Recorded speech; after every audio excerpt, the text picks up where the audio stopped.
So you're rattling along I-75, headed north to Sault Saint Marie, and you're wondering, are we there yet? What will we see there? Was that really a bear standing next to the roadside? Why am I shooting this video of the highway? Did I miss the exit? Why didn't we get gas in St. Ignace? First off, this is the northernmost end of I-75. If you get on I-75 in Florida and head north and don't exit, you'll end up at Sault Saint Marie, or Canada if you miss the exit. Sault Saint Marie, Michigan, the Soo, or the Lake Boat Nerds Center of the Universe. Here is where the vast majority of Great Lakes freighters will normally pass at some point in their careers. And you get to see them so close that you can almost touch them. Of course, a lot happens at the Soo, and if you're visiting for the first time or for one of few times, you'll need to know how best to do the Soo. So here are a few pointers. First off, in order to get here, you probably needed to pass through Mackinac City or St. Ignace or both. And so you already know, number one, it's pronounced pasty and not pasty. And number two, fudge is sold everywhere. Thus, we'll now cover the new stuff. You'll need the proper tools for boat watching. Number one is a copy of Know Your Ships, which is sold in every gift shop anywhere near the Great Lakes. It'll give you the most current and complete information on vessels sailing the lakes. And no, they're not paying me to say that. I'm just a big fan of the book. I got my first copy on my first visit to the Soo on July 6th, 1979. I get the latest one every visit. I've even collected some back issues. Next, you should probably consider getting a scanner. Sure, there are apps for your phone that allow you to zoom in on the Soo and see who's coming, but they tend to lag.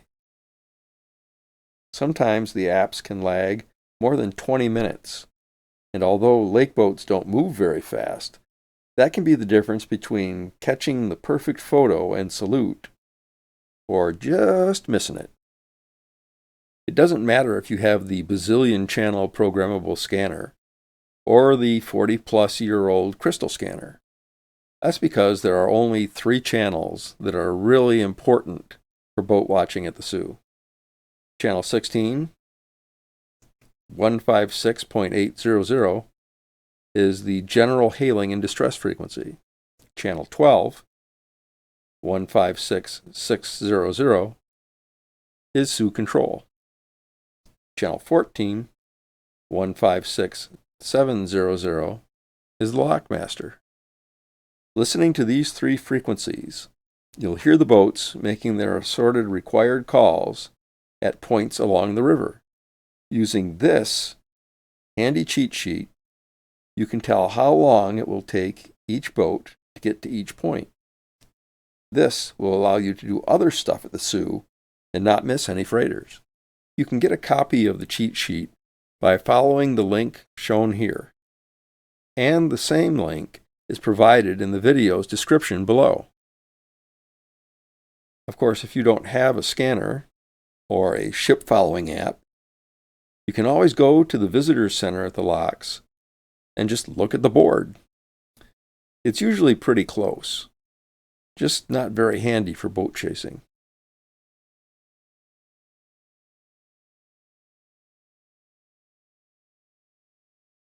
The best day to be at the locks is always Engineers Day.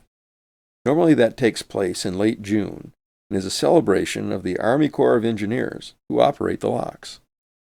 On Engineers Day, tourists are allowed onto the locks themselves and can get nearly within touching distance of the giant lake boats.